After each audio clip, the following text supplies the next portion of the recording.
Dear Esther, I sometimes feel as if I've given birth to this island. Somewhere between the longitude and latitude, a split opened up, and it beached remotely here.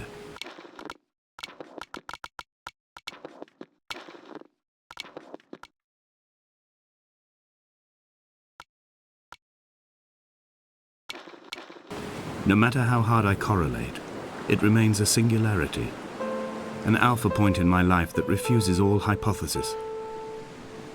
I return each time leaving fresh markers that I hope, in the full glare of my hopelessness, will have blossomed into fresh insight in the interim.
Donnelly reported the legend of the hermit, a holy man who sought solitude in its most pure form.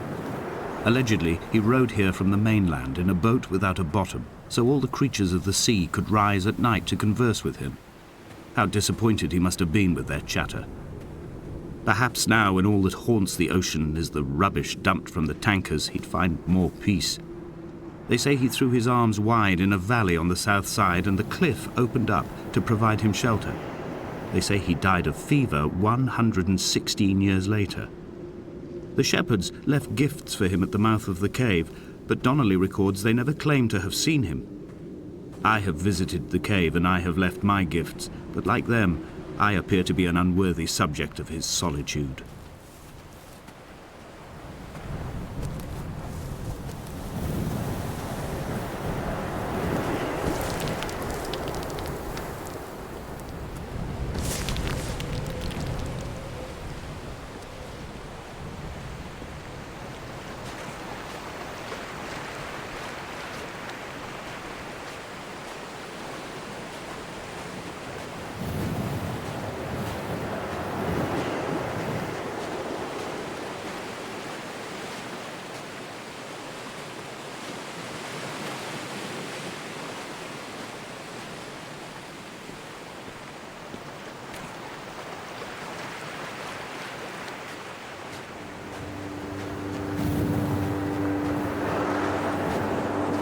There was once talk of a wind farm out here, away from the rage and the intolerance of the masses.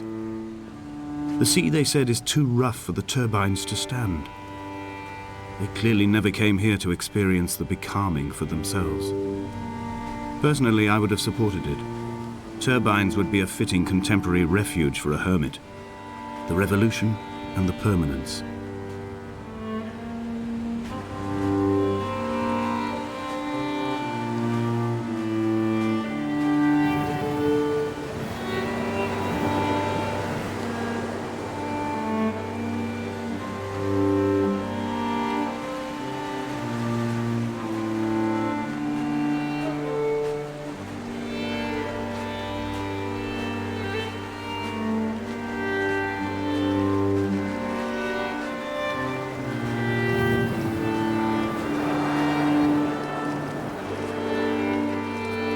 I have found the ship's manifest, crumpled and waterlogged under a stash of paint cans.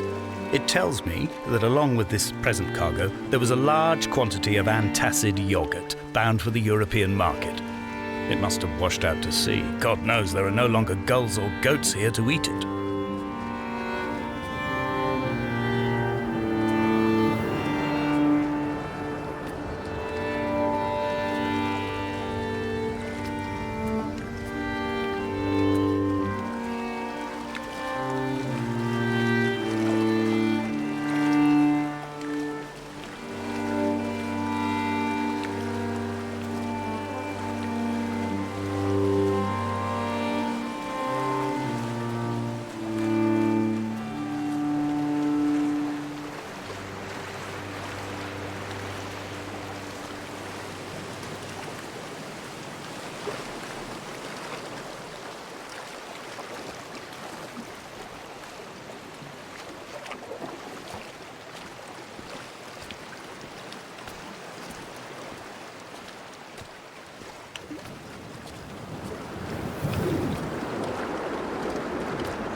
reading Donnelly by the weak afternoon sunlight. He landed on the south side of the island, followed the path to the bay and climbed the mount. He did not find the caves, and he did not chart the north side. I think this is why his understanding of the island is flawed, incomplete. He stood on the mount and only wondered momentarily how to descend. But then, he didn't have my reasons.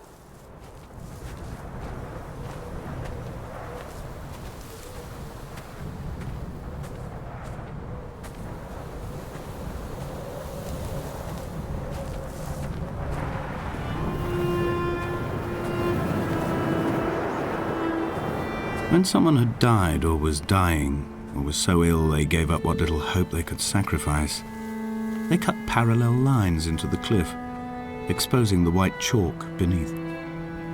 You could see them from the mainland or the fishing boats, and know to send aid or impose a cordon of protection, and wait a generation until whatever pestilence stalked the cliff paths died along with its hosts.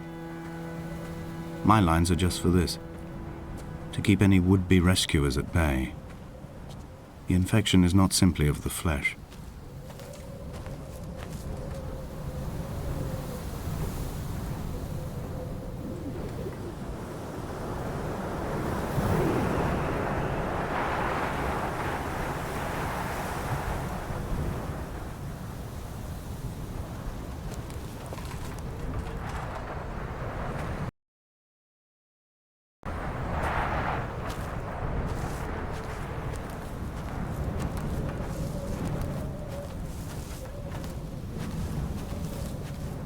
We are not like Lot's wife, you and I. We feel no particular need to turn back. There's nothing to be seen if we did. No tired old man parting the cliffs with his arms. No gifts or Bibles laid out on the sand for the taking. No tides turning or the shrieking gulls overhead. The bones of the hermit are no longer laid out for the taking. I have stolen them away to the guts of this island, where the passages all run to black, and where we can light each other's faces by their strange luminescence.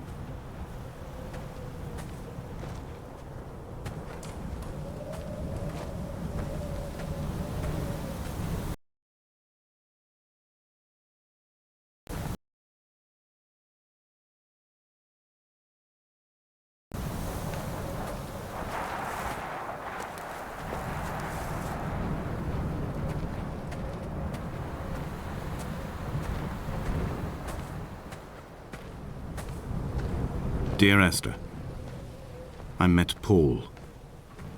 I made my own little pilgrimage. My Damascus, a small semi-detached on the outskirts of Wolverhampton. We drank coffee in his kitchen and tried to connect to one another. Although he knew I hadn't come in search of an apology, reason or retribution, he still spiraled in panic, thrown high and lucid by his own dented bonnet. Responsibility had made him old. Like us, he'd already passed beyond any conceivable boundary of life. I would leave you presents outside your retreat, in this interim space between cliff and beach. I would leave you loaves and fishes, but the fish stocks have been depleted and I've run out of bread. I would row you back to your homeland in a bottomless boat, but I fear we would both be driven mad by the chatter of the sea creatures.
The vegetation here has fossilized from the roots up. To think they once grazed animals here, the remnants of occupation being evidence to that. It is all sick to death. The water is too polluted for the fish, the sky is too thin for the birds, and the soil is cut with the bones of hermits and shepherds. I've heard it said that human ashes make great fertilizer, that we could sow a forest from all that is left of your hips and rib cage, with enough left over to thicken the air and repopulate the bay.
Dear Esther, I have now driven the stretch of the M5 between Exeter and Bristol over 21 times. But although I have all the reports and all the witnesses and have cross-referenced them within a millimetre using my Ordnance Survey maps, I simply cannot find the location. You'd think there would be marks to serve as some evidence. It's somewhere between the turn-off for Sanford and the welcome brake services. But although I can always see it in my rear-view mirror, I have as yet been unable to pull ashore.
There must be a hole in the bottom of the boat. How else could new hermits have arrived?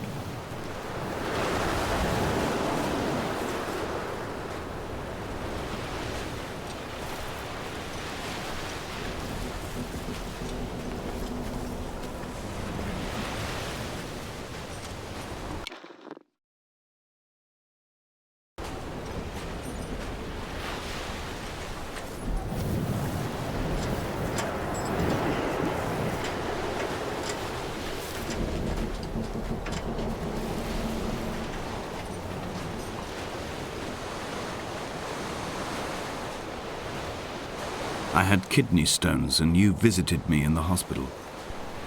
After the operation, when I was still half submerged in anesthetic, your outline and your speech both blurred.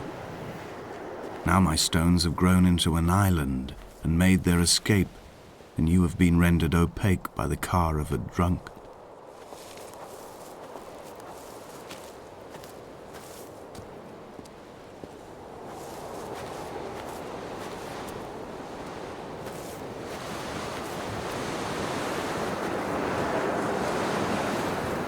What charnel house lies at the foot of this abyss? How many dead shepherds could fill this hole?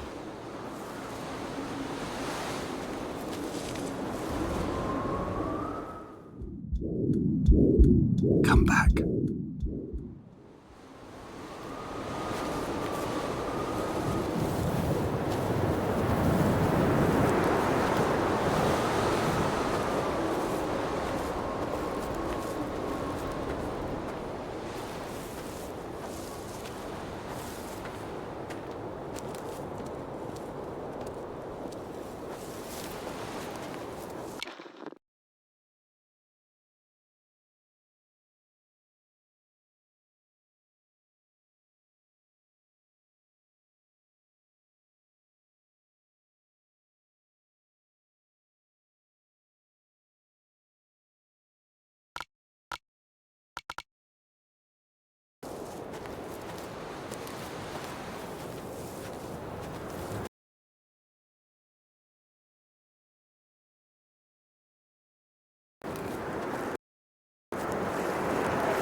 I've begun my ascent on the windless slope of the western side. The setting sun was an inflamed eye squeezing shut against the light shone in by the doctors. My neck is aching through constantly craning my head up to track the light of the aerial. I must look downwards, follow the path under the island to a new beginning.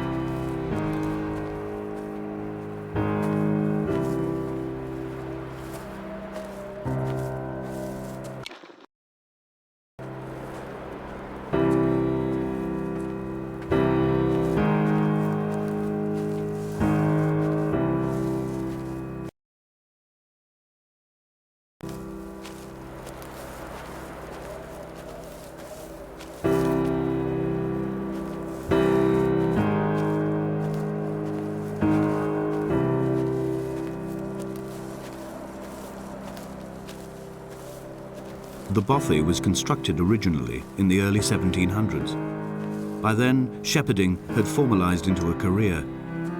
The first habitual shepherd was a man called Jakobsen, from a lineage of migratory Scandinavians.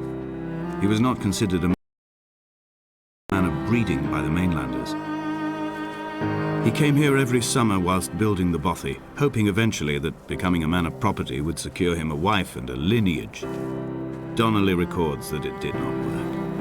He caught some disease from his malcontented goats and died 2 years after completing it. There was no one to carve white lines into the cliff for him either.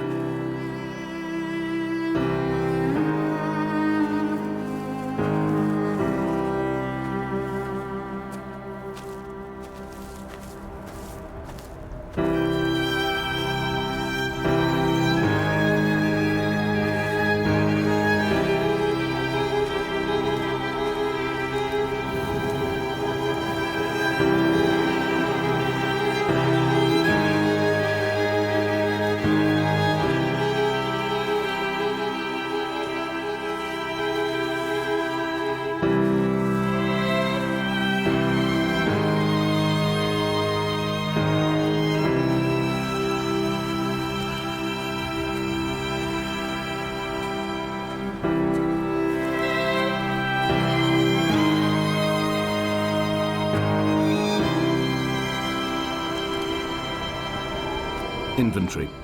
A trestle table we spread wallpaper on in our first home. A folding chair. I laughed at you for bringing camping in the lakes. I was uncomfortable later and you laughed then. This diary, the bed with the broken springs. Once asleep you have to remember not to dream. A change of clothes, Donnelly's book, stolen from Edinburgh Library on the way here. I will burn them all on the last morning and make an aerial of my own.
Climbing down to the caves, I slipped and fell and have injured my leg. I think the femur is broken. It is clearly infected. The skin has turned a bright, tight pink, and the pain is crashing in on waves, winter tides against my shoreline, drowning out the ache of my stones. I struggled back to the bothy to rest, but it has become clear that there is only one way this is likely to end. The medical supplies I looted from the trawler have suddenly found their purpose. They will keep me lucid for my final ascent.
Donnelly's addiction is my one true constant. Even though I wake in false dawns and find the landscape changing, flowing inconstantly through my tears, I know his reaching is always upon me.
I first saw him sat by the side of the road. I was waiting for you to be cut out of the wreckage. The car looked like it had been dropped from a great height. The guts of the engine spilled over the tarmac, like water underground.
I am traveling through my own body, following the line of infection from the shattered femur towards the heart.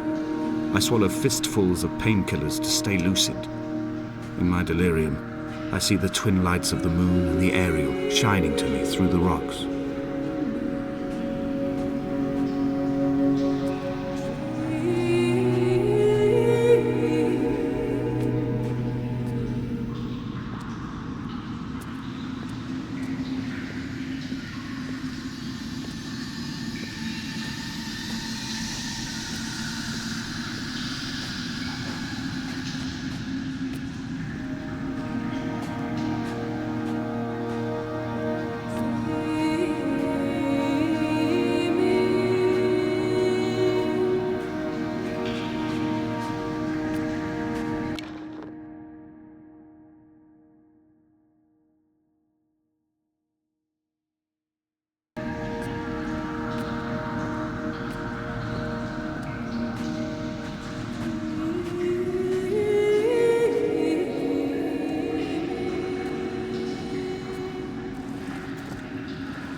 This cannot be the shaft they threw the goats into.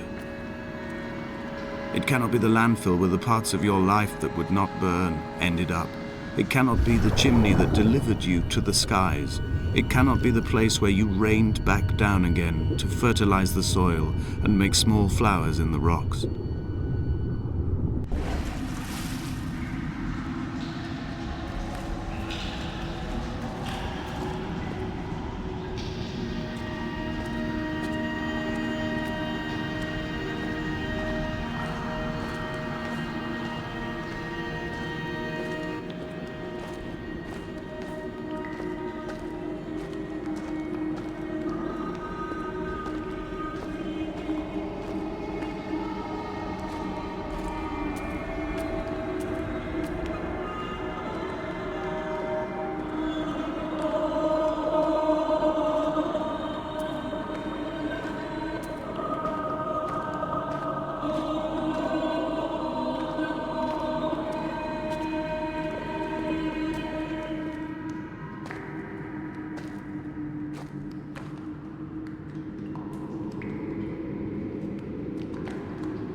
wish I could have known Donnelly in this place. We would have had so much to debate.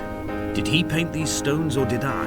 Who left the pots in the hut by the jetty? Who formed the museum under the sea?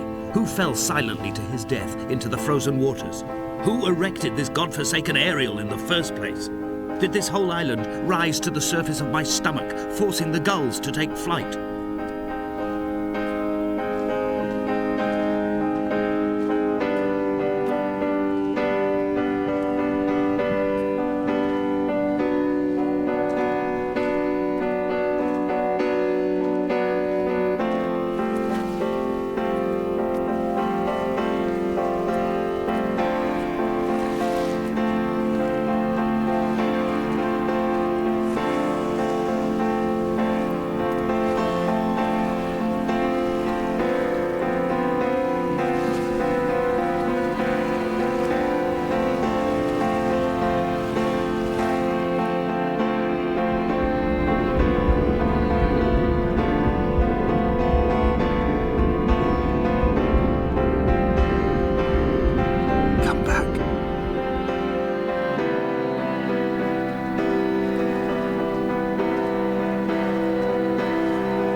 I returned home with a pocket full of stolen ash. Half of it fell out of my coat and vanished into the car's upholstery, but the rest I carefully stowed away in a box I kept in a drawer by the side of my bed. It was never intended as a meaningful act, but over the years it became a kind of talisman. I'd sit still, quite still for hours, just holding the diminishing powder in my palm and noting its smoothness. In time, we will all be worn down into granules, washed into the sea and dispersed.